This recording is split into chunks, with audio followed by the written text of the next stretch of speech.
Hello, everyone, and welcome back to Morning Shot. With me today is, I don't know if he's still a doctor. I suppose he is, Dr. Leon Schreiber, who is a member of parliament for the Democratic Alliance. Leon, hello, and welcome to Morning Shot. Hi, Ramon. Still not a medical doctor, I can assure you of that. Nice to see you Right, again. right. No, the pleasure is indeed all mine. Let me just bring up your name. There we go. So, Leon, I mean, for those who might not know you, I've known you since about, I think you wrote a book called Coalition Country, which came out, I suspect, 2017 or 2018. And I Yeah, had you 28. on as a guest on the Renegade Report, speaking about that particular book. And you called coalitions in South Africa before most other people did. So from there, how did you end up in the DA? Yeah, indeed, Ramon. I remember that interview fondly. The book did come out in 2018, and it was really the product of sort of the work that I'd been doing up to that point. So I previously worked with Princeton University as a researcher, really had the privilege of traveling all around the developing world, looking at kind of political and economic development case studies in different countries. And, you know, always been interested in politics, obviously, did a PhD in political science in Germany. And once I came back to South Africa in 2016, started getting involved with the DA and then was elected to Parliament in 2019. So I think the right way to put it is that I basically spent 10 years working on the theory, and now I'm about 3 years into the practice and hopefully trying to make a difference there. And obviously with a very big focus. And really, one of the main things that I learned during those years of working as a researcher actually is when you have a politicized civil service, when you have a state that is captured by politics, it immediately undermines any effort towards development. And that is one of the key reasons why cadre deployment is such a passion and, as one journalist said, obsession of mine. So this notion of the deep state, I mean, a lot of Trump supporters use the term deep state. People think that the politicians run the state. They do to some degree, but the bureaucracy does for the most part. And those people are entrenched. They hold good positions. They hold a lot of power. And it's actually very difficult to nudge the country along, irrespective of who's in power, unless the bureaucracy follows the people who, tend to make the decisions. So, cadre deployment, I suspect, is a great detriment to your thesis on coalitions happening in South Africa. So, cadre deployment happened in 1997, at least as a policy. What are the key characteristics of it in the South African context? Yeah.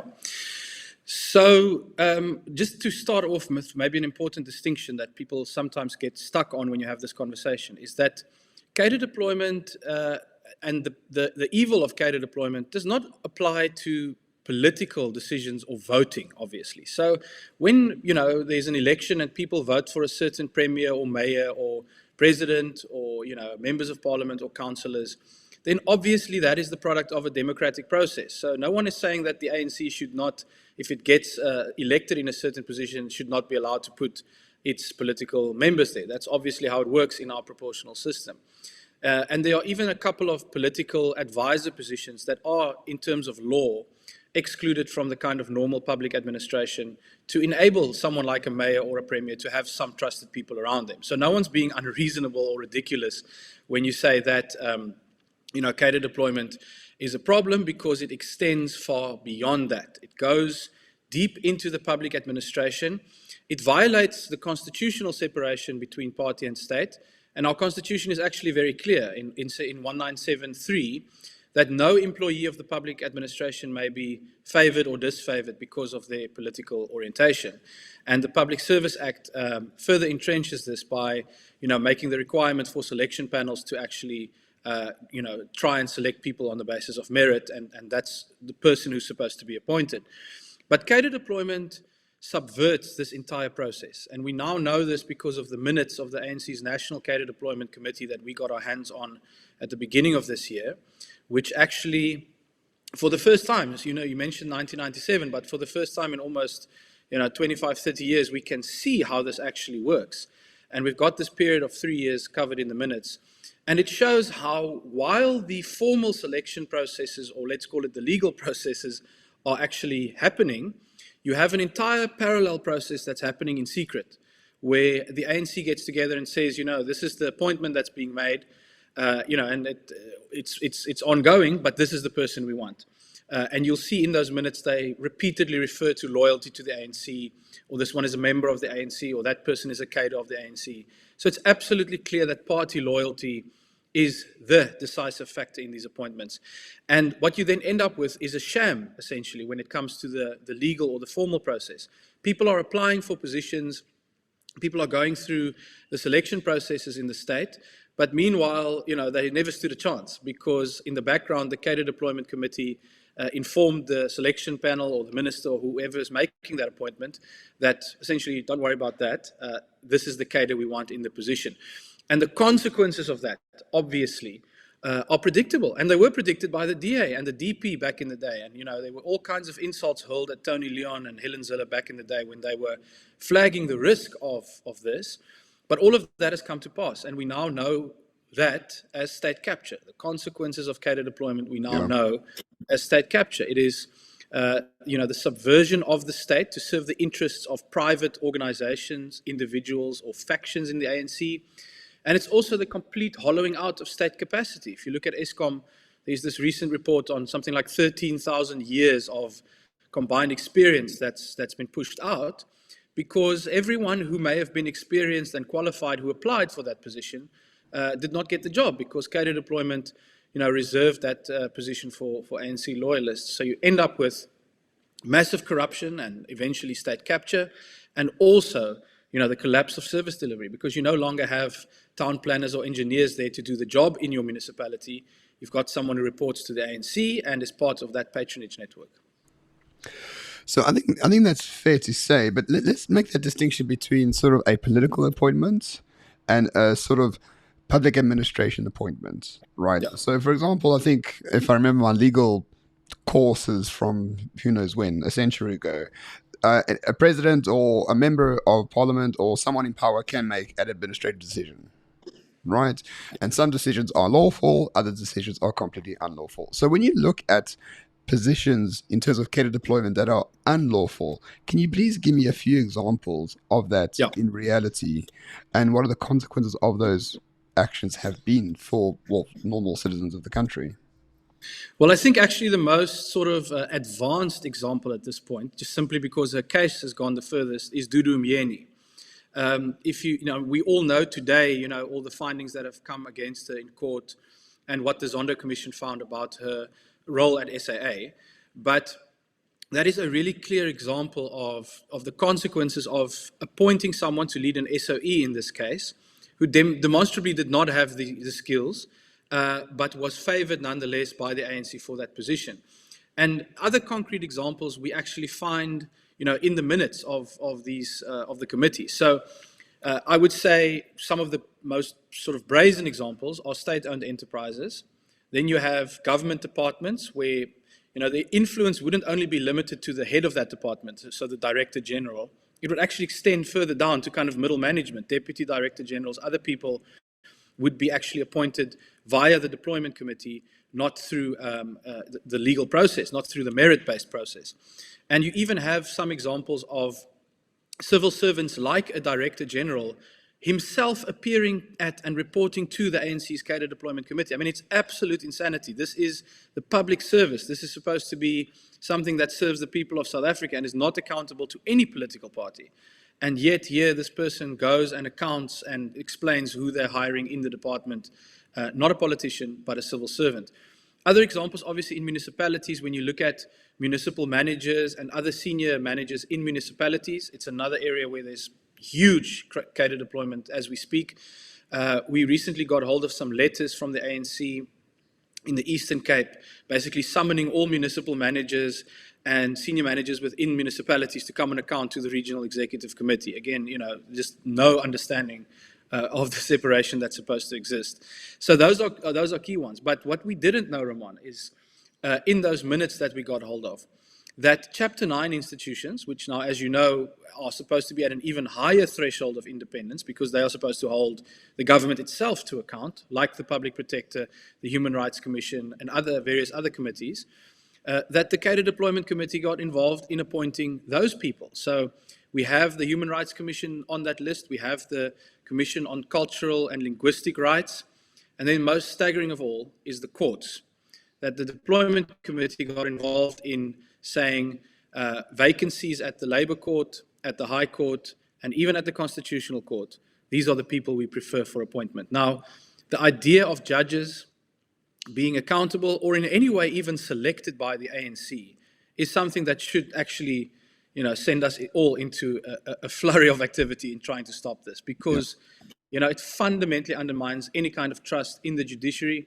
And the fact that this has gone all the way up to the Constitutional Court, I don't think you can get a more brazen example of where cadre deployment corrupts our system than the fact that a political party can sit behind the scenes and decide who should be Constitutional Court judges. So again, the distinction is it's not here about the president or any politician, any elected public representative. That is not what this is about. If you vote for a particular council or a particular party and you get representatives of that party, then that's what's been voted for. But no one in South Africa is supposed to vote or get politicized people to fix your pipes in your municipality, to get your electricity system going. Those are supposed to be non-political professionals, and certainly the same goes for Constitutional Court judges. And the consequences are really on full display. So the point here is we are going for the fundamentals here, Ramon. This is not about, many people out there, and including the DA, does very important work on what is actually the symptoms of this disease. So we will go out and, because we haven't had, in many ways, the ammunition. We didn't have these minutes before. We didn't have the kind of things we're using in our court case now to attack the root of the problem. So we were often, we could see it happening. You can be part of some kind of selection process, and you see, you can sense when there's been a decision made long before this meeting was put down. And then you end up dealing with the symptoms. You've got your Claudio Motsonengs, you've got your Brian Molefes, the long list of people implicated by Chief Justice Zondo. But for now, for the first time, what's really different is that we're going for the root cause of the systemic corruption. And that's why our court case is so important, because if we can establish that the root itself is unconstitutional and illegal, then we can start pulling it out. So I agree with everything that you said. I think Panyaza Lesufi maybe made an error. He said in an interview, he's like, well, because Zondo criticized him or Zondo criticized someone. And Panyaza Lesufi says, well, he's a cadre of the ANC. We put him there. He should be grateful. I'm like, that's not very smart. Not a very smart thing to do. And I think you jumped on that at the time. Yeah. But really, my question is, Leon, if cadre deployment is as pervasive as you say, and it is in real life, how can we trust state institutions now? Like, how can the DA, in good faith, trust that your court case, that if it goes to the Supreme Court of Appeal or the High Court or wherever it might be, that those people are not deployed cadres? Because I think there's an issue here where if it is as pervasive as we say it is, well, the state institutions cannot be trusted objectively. Or maybe I'm a bit off the mark there. Look, I think the reality is that there are state institutions that cannot be trusted. And I think we all understand that when we go and interact with the state on a daily basis, that we double and triple check and we stand in line for hours and we hope that nothing gets stuffed up in the process. So, we see that manifested. It's not theoretical. There is reason to be very distrustful. And that's why many people have private security and private healthcare, because they don't trust state institutions. But the point here with the court specifically, I think the frank answer is that we are working and hoping that we are still early enough, that we are still able to get enough good people, independent people on the courts, because the suggestion is certainly not that every single person on the court throughout the whole system is an ANC cadre or somehow corrupted. But what we do know for a fact now is that there is an attempt underway to make sure that even the Constitutional Court is packed with ANC loyalists. And I think the point you make about Lesufi is an important one. And, I hope that Judge Zondo, and I think Judge Zondo has done an incredible job, Ramon. I think the findings he made on cadre deployment were critical. And they're going to play a key role in our court case. They're going in as supplementary pieces. We're going to be using everything that he said because he's right, and he did stand up to this. But the point now is that comments like those by Lesufi and others like Gwede Mantashe also, he said something along the same vein about, the courts don't have any right to interfere with these things. I hope that is a wake-up call to the judges themselves to realize that, now is the time for you to choose what's in the interest of the country here, and understand that if we don't outlaw this thing, as Judge Zondo has said we must, then our judicial system will end up looking like Home Affairs, like the health system. That is the reality of it. So I don't think we're there yet, and we're working on the assumption that we can still get that through, even if it's going to take a long fight and a couple of appeals. We're ready for that. I just want to say one other thing, if I may, Of course. about this idea of how entrenched it is. And I agree with you. It is. I think it is actually more entrenched than we realize. If you go to your local municipality and you go and find out who the people are who actually work, not again in the political offices, but in the administration, you will find regional chairpersons of the ANC. You will find, people from youth leagues. You will find that it is almost like an ANC meeting in the administrative side of your municipality. And that's often why it ends up looking the way it does. So the critical point for us too is we know we're heading into 2024 with the possibility, a very real possibility of turning the ANC into a minority party and trying to leverage that to make positive changes and get influence in government in whatever shape that takes. But we understand that we're going to inherit a bureaucracy that is rotten with deployed cadres. And we've seen that in a place like Johannesburg recently, where like 130 people essentially, had to go through a whole court process to get rid of them. And these weren't permanent employees. These were political appointees. So if that's the fight you have to have for political appointees, imagine if you're trying to fix, professional administrative appointments. So what we're trying to do now is not to go into 2024 and then sort of confront this massive mess, because we already know it exists. And we're trying to get as much of the preliminary work done now, so that by the time 2024 comes, we've got a court order on our side saying that this practice is unconstitutional and illegal. We hopefully will have some examples where we were able to actually redo appointment processes on the basis of this order that we hope to get, and that we can then go in and say, okay, first of all, not only will this not be happening anymore after 2024, but that we actually have the ability to go and get more minutes, more evidence from the ANC to actually overturn individual appointments where those people are not fit for purpose. So it is a long game. The irony here is that it's the DA playing the long game here. But I think it does demonstrate that, certainly from my point of view, 2024 isn't something abstract that's hanging, somewhere far in the future.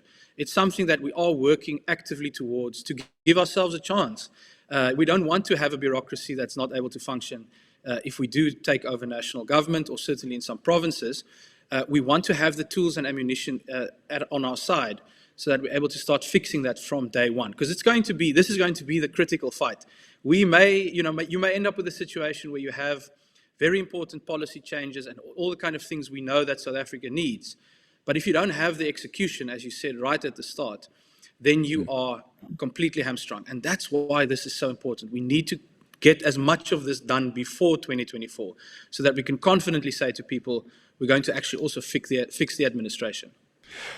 So I think that's a very good point, that you sort of getting ready for maybe a potential coalition in 2024. And by the way, anyone watching, we're not talking about any coalitions, we're only talking about Cadre deployment. So if you complain in the comments about why didn't I ask Leon about XYZ, we're only talking about one subject and one topic. So there we go. Maybe we'll have Leon on at another time for other topics. But Leon, as criticism from my side, if I may, this was the last question, but the mayor should answer now. What took so long for the DA to actually take a concrete stance on this? It's like, 1997 wasn't yesterday, it was quite a while ago. I read the policy documents from Tony Leon's time and James Myburgh, who wrote some of them as well. They were excellent. They are still excellent. They understand the problem correctly. These were written in 99, I think, or 2000, somewhere around there. 2000. The DA has known about this problem for quite a while, and it seems like, with respect, nothing much has been done until you came on board, and this is your bugbear. This is something that you're really keen to solve. Yeah. I'm not asking you to defend, your position before you arrived at the DA, but what took the DA so long to get to this position where they're starting to understand that the crux of the issue is this topic? So I think you're right that there was a lot of energy and work around this, and I'm just talking as an observer now as well, sort of in the period around 2000 and after that, where the DA and the DP and eventually the DA was really, setting out the risks of cadre deployment. And we had people working in a very focused way on that. I think, though, over time, it became so entrenched and it became an accepted thing in many spaces. And, this is again going back to kind of how the media response was back then, that, people, I remember there's one thing calling the DA McCarthyist for warning about. I mean, it's incredible how, people thought that this is fine. And for a long time, I think there was just, perhaps a perception that this is a mountain that couldn't be, you can't climb it. And the critical thing that I think changed, one of the things, is that the Zondo Commission and the momentum that was being generated around state capture as a concept, I think that started shifting because people thought, rightly, it can't just be that the Gupta family shows up and, just does this, or even Jacob Zuma as one person can just, get people and deploy people and capture institutions, throughout the state. There must be a deeper mechanism. And that's, I think, where the turn started to come. And certainly for me, the opportunity for us to then really make this about the fundamental cause. We wrote a lot of letters to the Zondo Commission. John Steenhuisen also from his side, putting a lot of stuff on the record that we suspected to be cadre deployment, but that we couldn't prove. And again, that's where the critical thing, the lull, I think, was about, you say this thing exists, you see periodic references to cadre deployment, but the ANC could always just say, it's a DA ghost that they're inventing. It's not as bad as they say. And we didn't have proof. But making the State Capture Commission about cadre deployment as well, and making it clear that this is the fundamental cause, really ended up being the critical moment. Because, just to take you through how we got the evidence, and again, I think this is going to be a very important moment, hopefully, when we look back one day from a rebuilt country, is getting this out in the public domain, these minutes. But initially, of course, the ANC responded exactly as you would expect. They just said that we're not going to give you anything. And that's probably where it could have died if we tried to do this a couple of years ago. But then we decided, no, let's go to court. Let's take their decision on review, because they didn't want to comply with the PIA request. They said they're a private organization. We have no right to see these things. And we said we can win that argument because you're a private organization, but your decisions are directly influencing state action. I mean, you are deciding who gets appointed, right? It doesn't get more, central to what the government does than that. But at the same time, we wrote to the Zondo Commission and we said, this is the application we submitted. Here is the response we got from the ANC. We are going to court because we want as many of these minutes as possible. But you are the State Capture Commission and you can actually subpoena this stuff. So if you agree with us that these minutes should be in the public domain and that we have to be able to scrutinize them if we want to understand how cadre deployment created state capture, then we're asking you to get hold of them. And again, that's what Judge Zondo did. He wrote to the ANC and he said, cough up these minutes. And they were, we saw some of the correspondence later on. It's all on the State Capture Commission website if you want to go dig through those thousands of pages. But they were still trying to defend, no, even you shouldn't have it, the State Capture Commission. But eventually they relented and they gave it to Judge Zondo. And as soon as I found that out, we PIA'd the State Capture Commission and said, hang on, now you've got these things. You obviously agree with us that they're in the public interest, so you must now make them public. And that's how we ended up getting them. So you can see the confluence of factors that were actually involved in getting to that point. And then from that moment onwards, we had real substantive evidence. We could show the meeting took place on this date at this venue, and this and this and this person was involved, and they decided to interfere with this institution. And we ended up with 88 different government institutions where the National Cadre Deployment Committee interfered. And I really hope that that's the turning point. But I suspect it is, because now it's no longer the ANC can say we're making things up or it's not really as invasive as it is. We now know what it is. And then the cherry on top was really the findings of the State Capture Commission to confirm our interpretation and understanding of what is in these minutes, that this is actually, totally contrary to the Constitution and did indeed help with the appointment of the people who captured the state. And I think now we have what we need for the court case that we launched, and that's why we're going to end up winning it. So I think there's a confluence of factors. I do hope that my personal obsession, I'm happy to take that word, helped with this. But I also think the State Capture Commission played a critical role and did a spectacular job on a very difficult topic. And now we need the courts also to, just do what they're supposed to do and uphold the Constitution. Yeah, so very, very, very charitably, I would think that the timing is good based on the State Capture Commission, which in and of itself was the effect of Tuli Bottom-Seller's report into, not in Kandla, into state capture at the time as well, I think, and that's from 2016. No, it was actually in Kandla. I mean, it was Kandla itself. Yes, if you trace the causality back, it is in a way, what Jacob Zuma did and the way that he just, he went so far beyond what anyone could possibly defend with the Waterkloof landing, with Nkandla. It set in motion a range of processes, actually, that have almost taken a decade now to get to this point. And what I am very proud of is that the DA didn't sit back and say, let these things play out. We were obviously actively involved in getting the Nkandla investigation going. And then when the State Capture Commission rolled around, also after a lot of pressure and fighting on Zuma to get that done, we actively got to the root of the problem. And now we're hopefully going to use it to abolish cadre deployment. And, Ramon, a general thing that I've observed in South Africa is, for very understandable reasons, our expectations are rock bottom. I mean, we don't believe that things that are, things that are eminently solvable, we've come to accept will never be solved. If you think about electricity, I mean, that's not rocket science. There are ways to generate electricity. It's so simple to solve. I keep telling people on this channel, all our problems are political. That's it. Exactly. They're only political problems. They're only decisions made by, I'll use a different term, but made by people that we don't like.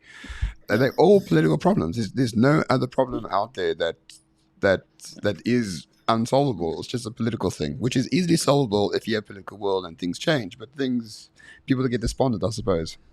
But the point is that I would put cadre deployment in exactly that same category. What we need to do is demonstrate that it violates the Constitution and it is illegal, and then we need to get a ruling to that effect, and we need to enforce it. But these are all doable things, and then you need to replace it with a merit-based appointment process where you have independent experts sitting in on selection panels. You ensure that the thing is run transparently and fairly, and you end up generally with the best person for the job. That is just like generating electricity, something that humanity has figured out over the past. I mean, only 100 other countries do it. I mean, it's not like we're the pioneer in something. Yeah, exactly. But actually, so that's where I think, for people who may still doubt the DA on this issue, and certainly it's been interesting to watch. A couple of years ago, people thought you're just mad talking about this. No one cares. No one knows what cadre deployment is. I think that's been proven wrong. And I think the next thing we need to prove wrong is the perception that we can't do anything about it. I think, we can do something about it, and we're working hard to prove that. And I do think that if South Africans can see that, it's going to be an important moment also to know that, the DA does, even from the opposition benches at a national level, we can improve things. And frankly, Ramon, I can't think of something an opposition party could do that would be more significant to fix service delivery. Again, understanding that we're not in government nationally, than forcing the ANC to stop appointing corrupt cadres. I mean, that surely is the biggest thing we could possibly do. And that is very exciting for me. And I think that's really the motivation. And hopefully we get there in not too long from now. So like I said, that we are ready for 2024 and can actually start making it count. So, yes, no, I think it can be done. I think people overestimate.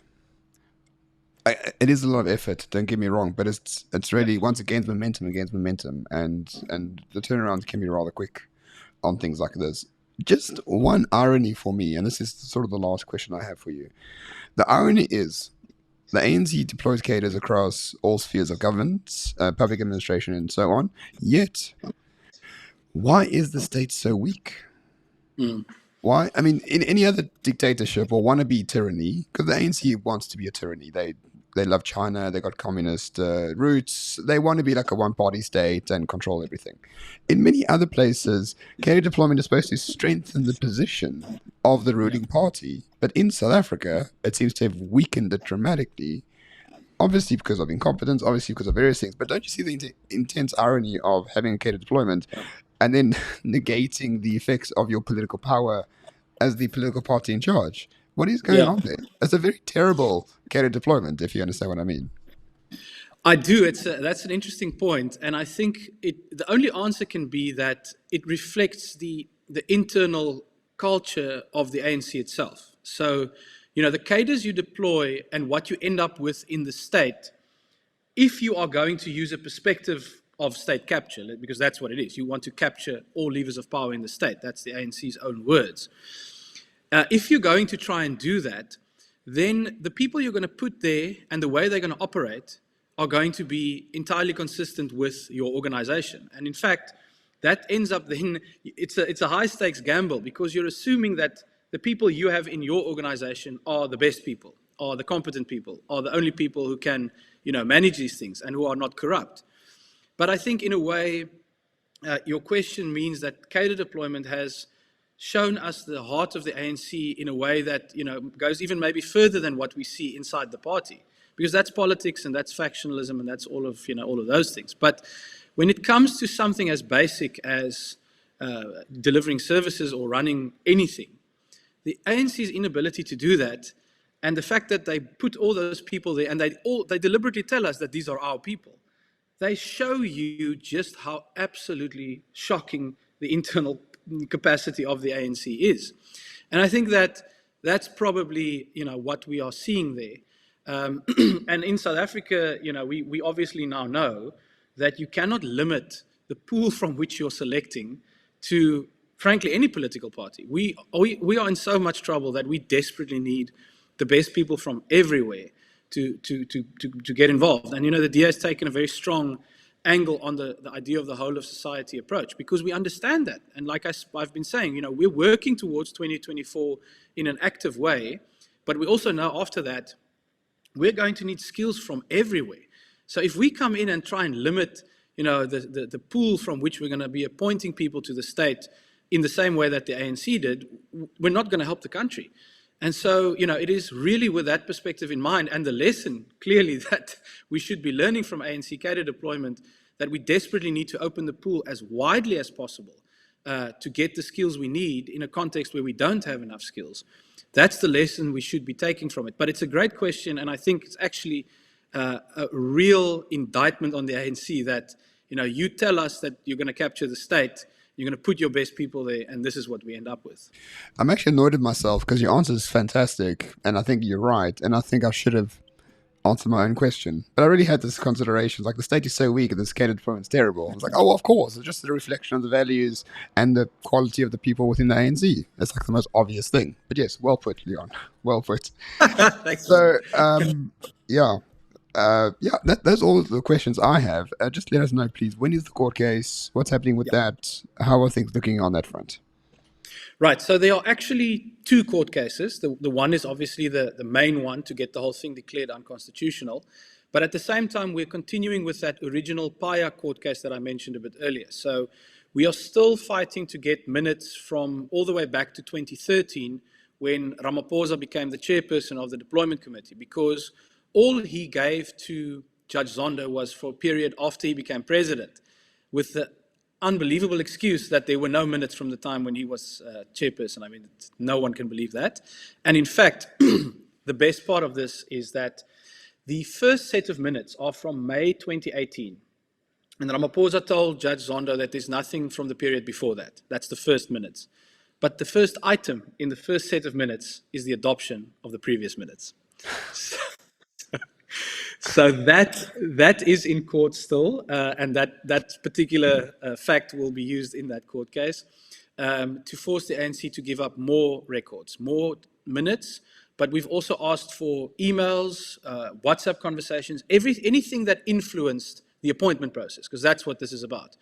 So that case is before the High Court in mid-October. I don't know the exact date, but it's in October.